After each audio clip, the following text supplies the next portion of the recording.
Try any of these 5 cards in Clash Royale and you won't be disappointed.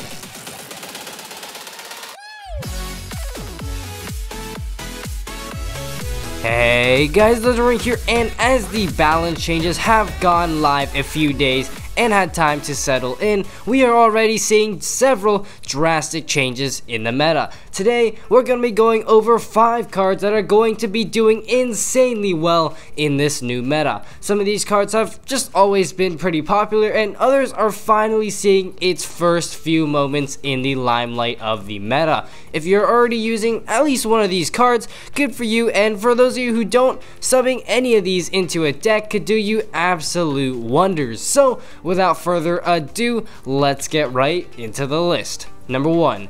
Valkyrie. The good old Valkyrie, an original troop from the Clash of Clans days, finally seeing some popularity after a little while. Valkyrie, with its buffed hit points and fast attack speed, offers so much value in so many instances. From being able to shred things like 3 Musketeers and Graveyard, most of you know that she's a little busted. Fortunately, the Rumham did confirm on Twitter that Valk is getting a nerf next month, so we have that to look forward to. Better use Valkyrie now or forever hold your peace.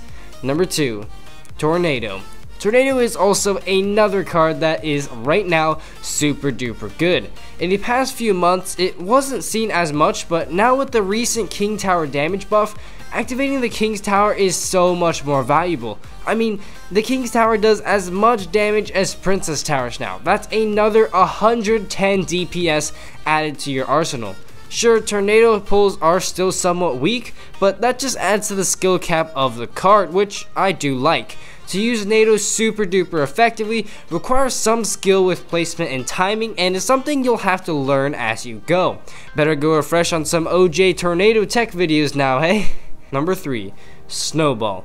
Supercell did a really good job indirectly buffing the Snowball without changing any of its stats, which I think is a really smart thing to do. Snowball can not only reset the Inferno Dragon, but it can also knock back Balloon, Baby Dragon, Inferno Dragon, and basically every other small unit in the game. The slow effect also does wonders, slowing the big units and pushing back the smaller ones, and making your pushes become just so much more effective. In addition to that, it does almost as much damage as Zap, so pretty much all the interactions are the same. That makes it really easy to adjust to, since most of us have probably used Zap in their deck once or twice. Number 4. Cannon Cart. Man, this newly buffed card is quite annoying to face.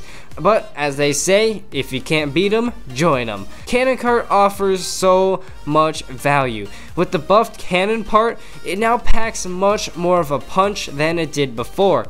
And the cannon part also draws tanks. Also, if the cannon cart locks onto the tower, that's gonna be so much damage so quickly. At 169 damage per second at tournament standard, that's even more damage than a musketeer. Number 5. Miner. Miner has been a card popular for over a year. Being able to almost guarantee damage onto a tower with a troop is a super unique ability that no other troop has in the game. In addition to that, it fits into so many archetypes. Beatdown, bait, control, cycle, you name it, Miner does it all. Now, despite the King Tower buff nerfing the Miner somewhat, it wasn't even that big of a nerf, and I doubt it'll affect Miner's effectiveness at all. So there we go, my top 5 cards in the new meta. This meta is about to be super crazy with all these cannon carts and little piglets running around. I mean, seriously, give some of these cards a try. Some of them, such as Cannon Cart or Snowball, are super fun to use and really change up your gameplay. Maybe even sub one of these cards into your main deck. I can't wait to showcase some amazing new decks and strategy for this new meta, and stay tuned on this channel to get the latest news and decks. But unfortunately guys, that is all I have time for in today's video. If you enjoyed, please do like down below, as well as a subscription to my channel. And as always, this is Legendaray, and I'm signing off. See you guys next time.